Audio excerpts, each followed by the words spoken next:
सभी का मानना है कि भाई कैलेंडर समझ में नहीं आता है, कैलेंडर बहुत कठिन है, तो हम कैलेंडर से ही शुरुआत करेंगे।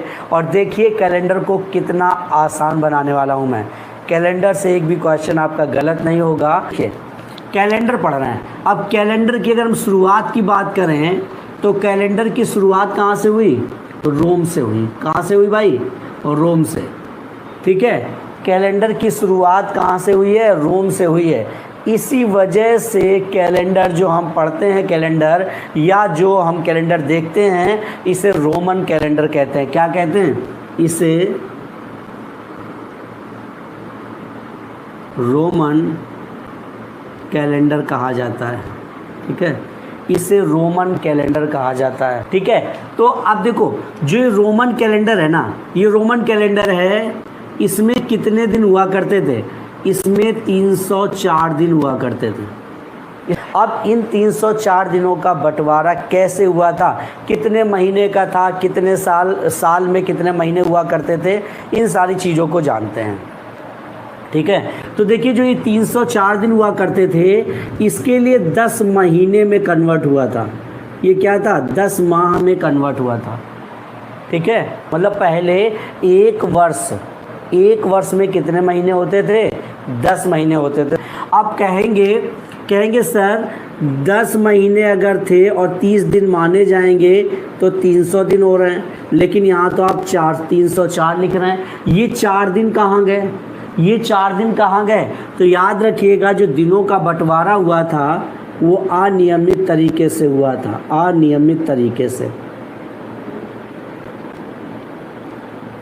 ठीक है, कोई भी सिस्टमैटिक ढंग से कुछ भी बंटवारा नहीं किया गया था, अनियमित ढंग से किया गया था। मतलब 30 तो दिन होंगे ही होंगे। अब किसी में 31 कर लेंगे, किसी में 29 कर लेंगे, मतलब कोई सिस्टम नहीं था। तो ये जो 4 दिन थे ये क्या थे? ये एक्स्ट्रा थे, ये अनियमित ढंग से हुआ था। इतना समझ लीजिए कि 10 माह का क्या होता था? 1 वर्ष होता था उस समय। इसके बाद जूलियस सीजर आए भाई, जूलियस सीजर। ठीक है, जूलियस सीजर ने क्या काम किया? जूलियस सीजर ने इसी 304 में 66 दिन जोड़ दिए। ठीक है, अब कहा जा सकता है कि भाई 304 को 370 दिनों में किसने बदला? तो आप कहेंगे जूलियस सीजर ने बदला। सारी चीज़ें ध्यान से समझते जाना, बिल्कुल बेसिक बता रहा हूँ, कहीं नहीं मिलता ये सब। ठीक है, तो ये टोटल कितना हो गया भाई? 370। तो 370 दिनों को एक साल किसने बताया? 370 दिनों को एक साल जूलियस सीजर ने बताया। मतलब एक साल में कितने दिन होंगे? 370 होंगे। पहले एक साल में 304 दिन, यहाँ से शुरुआत हुई 304 दिनों से, फिर 370 दिन हो गए। अब जब ये 370 दिन हैं तो अब एक वर्ष में कितने माह होंगे? तो एक वर्ष में अब 12 महीने होने लगे। एक वर्ष में कितने महीने होने लगे? 12 महीने होने लगे। अब आप कहेंगे सर यहाँ भी 10 दिन बढ़ रहे हैं, क्यों भाई? 12 गुणा 30, देखो 12 3 36, 360 हो रहे हैं, लेकिन यहाँ तो 370 हैं, 370 हैं। तो जो ये 370 है ना, 10, मैंने क्या बोला अभी, अनियमित ढंग से इसकी कोई वो सिस्टम ही नहीं बना है, जिसने जो माना मान लिया। तो यहाँ 10 दिन जो हैं वो एक्स्ट्रा हैं, वो किसी में 31, किसी में 30, ऐसे होकर के। ठीक है, तो एक वर्ष में 12 माह सबसे पहले किसने माना? जूलियस सीजर ने माना। अब देखो इसके बाद क्या भाई? रोम के 13वें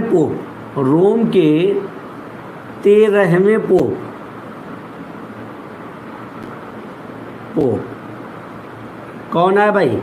ग्रेगरी आए। रोम के 13वें पोप जो थे उन्होंने, ग्रेगरी उनका नाम था, इन्होंने फिर से चेंजमेंट किया। अब इन्होंने क्या किया? इन्होंने एक वर्ष में 365 दिन निर्धारित किए। एक वर्ष में क्या किया? 365 दिन निर्धारित किया, जो आज हम लोग 365 दिन मानते हैं। ये वही कैलेंडर है।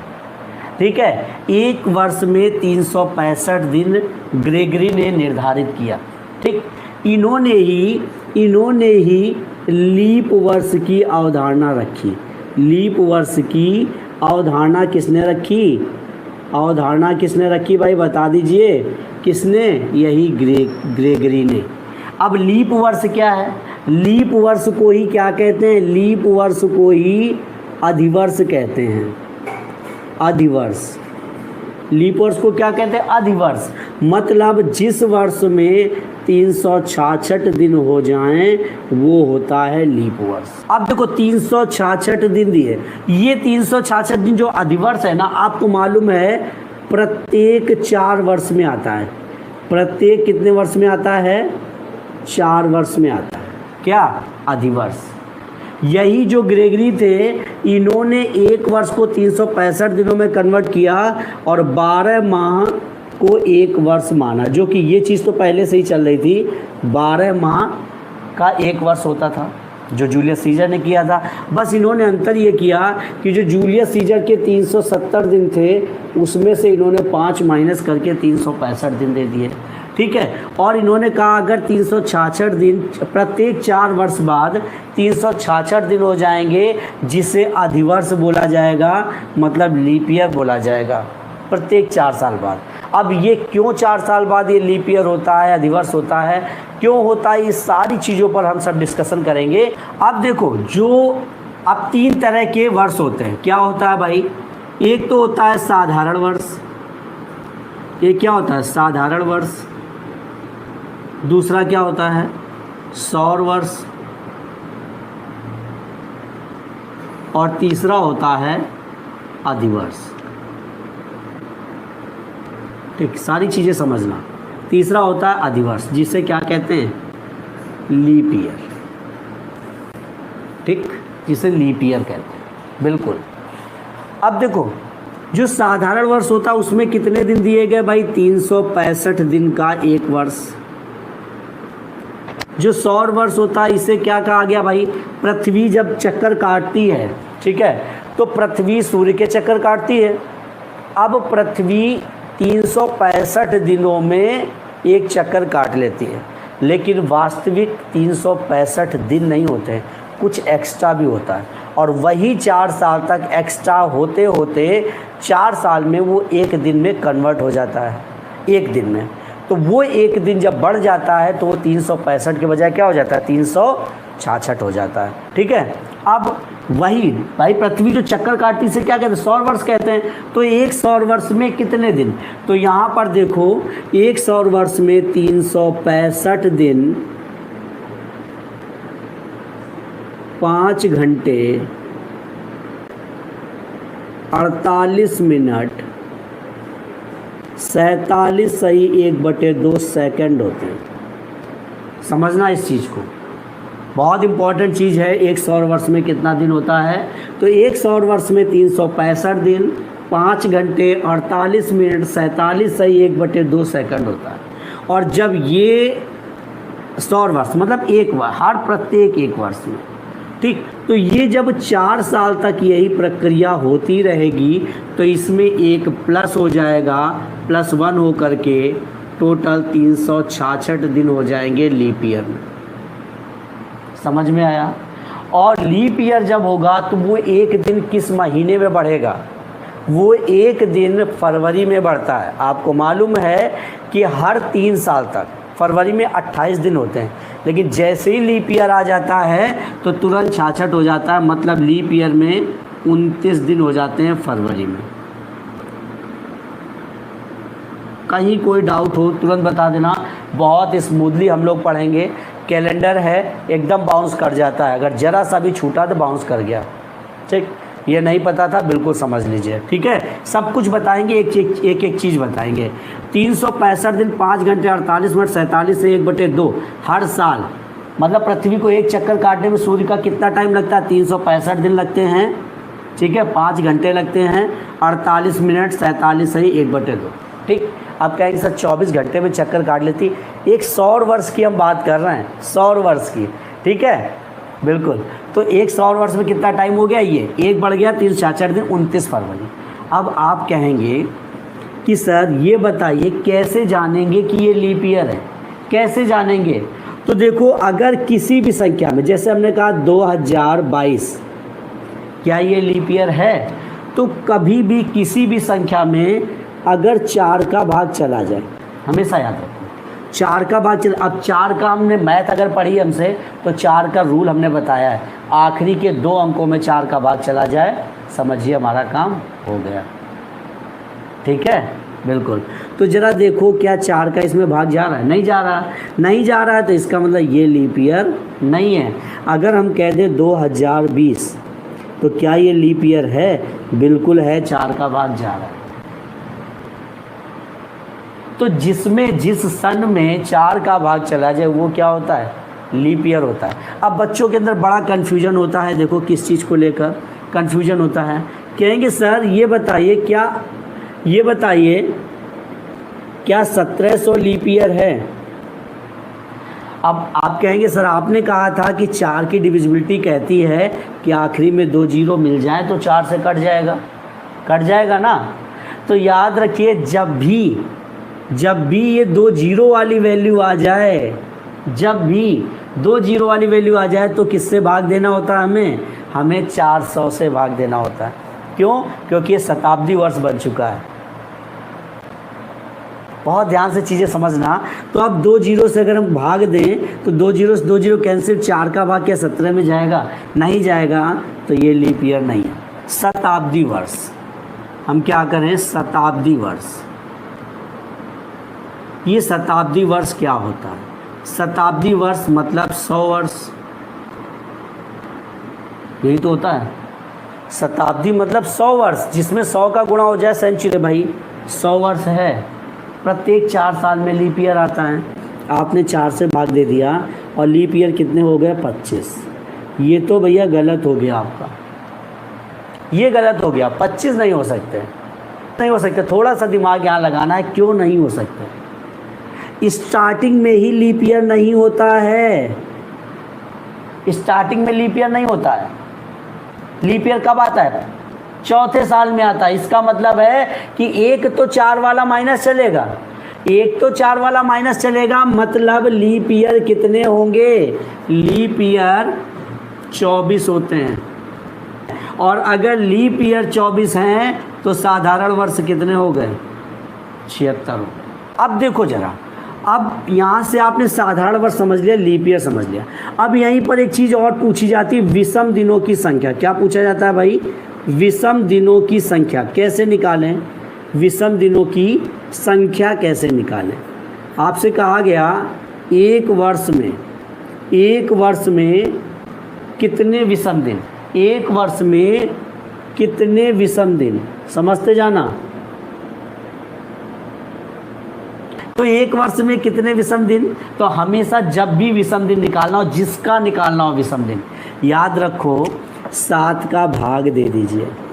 तो एक वर्ष में कितने दिन होते हैं भाई? 365। अब 365 में हम 7 का भाग दें, 7 पना 35, 1 आया, 15 हुआ, 7 दूनी 14, 1 शेषफल आया। 1 शेषफल आया ना, देखो दिख नहीं रहा है, ये लीजिए 1 शेषफल आया। ठीक, तो जितना शेष होगा ना यही विषम दिन होता है। यही क्या होता है? विषम दिन।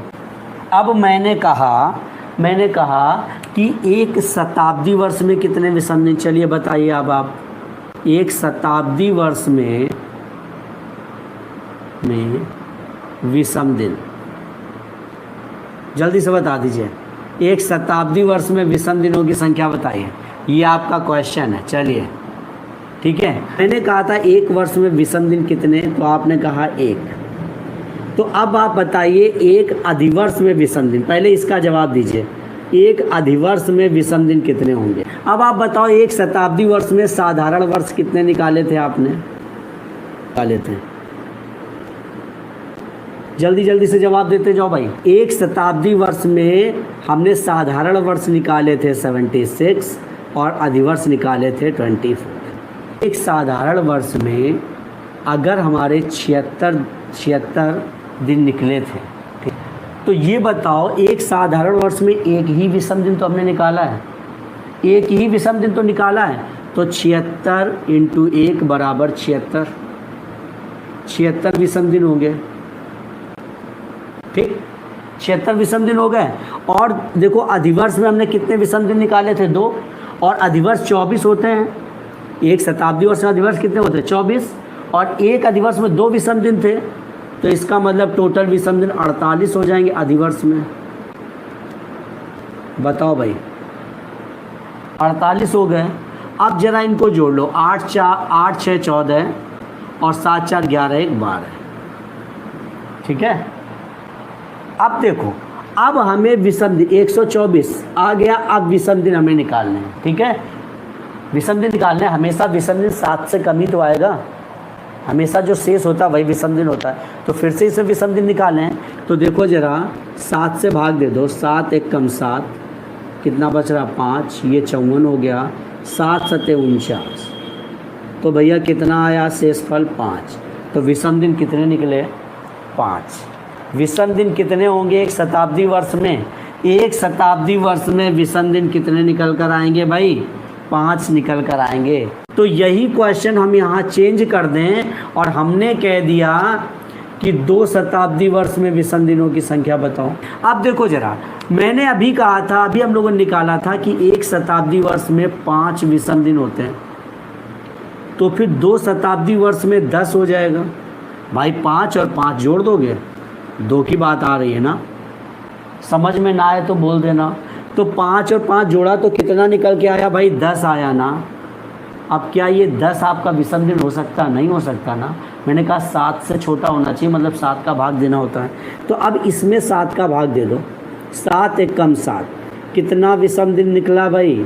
3 निकल के आया विषम दिन। ये होता है फंडा विषम दिन निकालने का। एक शताब्दी में 5 होता है, तो 2 शताब्दी तो फिर 5 और 5 जोड़ दिया 10। अब ये 7 से ऊपर निकल गया तो 7 से भाग देना पड़ेगा। 7 से भाग दिया तो 3 शेषफल बच रहा है। अगला क्वेश्चन हमने लिया 3 शताब्दी वर्ष में विषम दिन। यहाँ क्या करेंगे भाई? एक में 5 होता है ना, तो दूसरे में भी 5 और तीसरे में भी 5। भाई 3 बार 5 किया, 15 आया। 15 में 7 का भाग दे दिया, 7 दूनी 14 और ये लीजिए 1। बहुत अच्छे भाई, बहुत अच्छे। अब आपके लिए चैलेंज है कि आपको समझ में आ गया। ठीक है, अब आपके लिए चैलेंज वाला क्वेश्चन है, 4 शताब्दी में विषम दिनों की संख्या बता। अब देखो भाई, 4 शताब्दी है ना, 4 शताब्दी याद रखना। देखो यहाँ पर पहले में 5 था, दूसरे में 5, तीसरे में 5 और चौथे में भी। ये लीप ईयर भी है और प्रत्येक लीप ईयर में एक दिन बढ़ता है, मैंने बताया है। तो यहाँ एक दिन और बढ़ेगा। अब टोटल कितने दिन हो गए? 21 दिन हो गए। 21 में 7 का भाग दे दो जरा, 7 त्रिका 21, कितने विषम दिन? 0। कितने विषम दिन? 0, एक भी नहीं। अब यहाँ से एक सीरीज समझ लो, शताब्दी वर्ष में विषम दिन कितने होते हैं? 5। 200 वर्ष में 2 शताब्दी में विषम दिन कितने होते हैं? 3। 300 में विषम दिन कितने होते हैं? 1। और 400 में विषम दिन कितने होते हैं? 0। कहने का मतलब है शताब्दी में 5, 2 शताब्दी में 3, 3 शताब्दी में 1। मतलब देखो 5 से शुरू किया, 2 घटा दिया, 3 आ गया। 3 से 2 घटा दिया, 1 आ गया। अब 1 से 2 थोड़ी घटाओगे, 2 घटाओगे माइनस में चले जाओगे, तो 1 के बाद कुछ बचता ही नहीं है, तो फिर कुछ नहीं बचा, 0। ठीक है, ऐसे याद रखिए, ऐसे दिमाग में रखिए। 1800 ये सही है। कह रहा कौन सा अधिवर्ष नहीं है, इनमें से नहीं कौन सा है? अब जरा ध्यान दो, मैंने क्या कहा? मैंने कहा है कि जब जिसमें 0 लगे हों उसमें 400 का भाग जाना चाहिए। ठीक है, और जिसमें 0 ना हो उनमें 4 का भाग दे के देखते हैं तो ही लीप ईयर होगा। तो 4 का भाग हमने इसमें दिया तो बिल्कुल भाग जा रहा, मतलब ये लीप ईयर है। और ये कह रहा कौन सा नहीं है? इसमें हमने 400 का भाग दिया तो देखो 4 का भाग नहीं जा रहा, मतलब ये लीप ईयर नहीं है। और यही हमारा आंसर है, ये कह रहा नहीं है, क्योंकि ये देखो इसमें भी भाग जा रहा है तो ये भी लीप ईयर है। ये जो 1800 है ये लीप ईयर नहीं है। क्वेश्चन हम ले रहे हैं, बताइए भाई क्या सही होगा? पूरा चैप्टर जब मैं पढ़ा दूंगा ना, उसके बाद आप खुद से किसी भी बुक से क्वेश्चन लगाओ, एक भी क्वेश्चन आपसे गलत नहीं होने वाला। ये किसी बुक में नहीं मिलता, है ना। ये कोई टीचर नहीं बताता जो मैं बता रहा हूँ। क्यों? क्योंकि ये सारी चीज़ें ऐसी हैं जहाँ आपको दिमाग लगाना पड़ता है, यहाँ आपको मज़ा नहीं आता, आपको लगता है यार क्या बता रहे हैं। तो टीचर वही बताता है जिसमें आपको मज़ा आना चाहिए, जिसमें आपको अच्छा लगना चाहिए, है ना, वही बताता है। इसलिए ये चीज़ें नहीं बताता टीचर, लेकिन मैं सब कुछ बताता हूँ। आपको अच्छा लगे या ना लगे, आपको पढ़ना पड़ेगा। और ऐसे बताता हूँ कि आपके यहाँ घुसता है सीधे। इन्होंने कहा एक सौर वर्ष को 365 से 1/4 दिन मान लिया जाए। वैसे सौर वर्ष में कितना होता है? देखो, मैंने कहा था 365 दिन, 5 घंटे 48 मिनट 47 से 1/2 सेकंड, इतना होता है एक सौर वर्ष में, होता है। मैंने अभी बताया कि एक सौर वर्ष में इतना होता है, लेकिन इन्होंने कहा हम ये नहीं मानेंगे। इन्होंने कहा हम इसे केवल क्या मान रहे हैं? 365 से 1/4 मान रहे हैं। तभी तो कह रहा है कितनी गलती कर रही है हर साल, है ना। तो ये 4 साल में कितनी गलती कर रहे, तो प्रतिवर्ष कितने समय की अशुद्धि, एक साल में कितनी गलती करेंगे? तो ज़रा समझ लो, ध्यान से समझ लो। इन्होंने इस पूरे को ये मान लिया, तो गलती तो ये कर ही रहे हैं, कुछ ना कुछ मिस्टेक कर रहे हैं, क्योंकि होता ये और कर ये रहे हैं। तो इसको क्या लिखोगे ज़रा देखो ये 365 दिन है ना। और दिन कैसे होता है? जब 24 घंटे का पूरा चक्कर कट जाता है तब एक दिन होता है। तो इसको अगर भाई ये दिन हो चुका है तो इसे घंटे में कन्वर्ट करेंगे तो 24 का गुणा कर दिया, और जरा देखो 4 छंग 24। तो इन्होंने क्या माना है? 365 दिन 6 घंटे इन्होंने मान लिया है। इन्होंने क्या माना? 365 दिन 6 घंटे। जैसे हमसे नॉर्मली लोग कह देते ना कि एक साल में कितना दिन होता है, तो हम लोग नॉर्मली बोल देते हैं कि 365 दिन 6 घंटे। तभी वो 6 4 बार जुड़ता है तो 24 घंटे हो जाते हैं, वो राउंड करके एक पूरा दिन हो जाता है। तो ये इसमें भी अशुद्धि होती है। तो कितनी अशुद्धि होती है ज़रा देख लो, 365 दिन 6 घंटे, यही तो निकला। और हमारा क्या होता है? 365 दिन 5 घंटे 48 मिनट 47.5 सेकंड, यही तो होता है। यही तो अब हम देखेंगे इसमें कितनी गलती कर रहे हैं वो ये मान ले रहे हैं। तो अगर हम इसको घटाएं तो ज़रा देखो, इसके सामने कुछ नहीं है, 0 लगा लो, तभी तो घटाएंगे। घटाना तो हमें समझना है। अब देखो इस 6 से, भाई इससे इसको घटा नहीं सकते, तो इससे इसमें ले जाएंगे और इससे इसमें ले जाएंगे। तो भाई देखो 6 ये घंटे है ना, और घंटे में मिनट कितने होते हैं? 60। तो ये 60 पहुंच गया यहाँ पे। एक हम ले गए 1 मिनट, देखो एक घंटा ले गए तो 60 मिनट हो गया। और इस 60 मिनट से हम यहाँ ले गए तो ये 60 सेकंड हो गया। और ये कितना बचा? ये 59 बचा। समझ में आया? अब 60 से हम 47 साढ़े 47 को घटा दें तो 12.5 सेकंड आ रहा है। ठीक, यहाँ देखो 9 से 8 गया तो 1 बचा, और यहाँ पर कितना बच रहा? 5 से ये 11 मिनट। और यहाँ देखो, यहाँ 6 था, इससे इसमें गया तो ये 5 बचा, 5 से 5 गया कुछ नहीं, 365 से 365 कुछ नहीं। तो गलती कितनी हो रही है प्रत्येक वर्ष? 11 मिनट 12 सही 1/2 सेकंड की गलती हो रही है। मतलब इसका NOT सही होगा, क्योंकि 11 मिनट 12 से 1/2 कहीं नहीं लिखा है। 11 मिनट 12 सेकंड तो लिखा है, लेकिन 12.5 सेकंड नहीं है। इसका मतलब इसका सही आंसर क्या होगा? NOT होगा।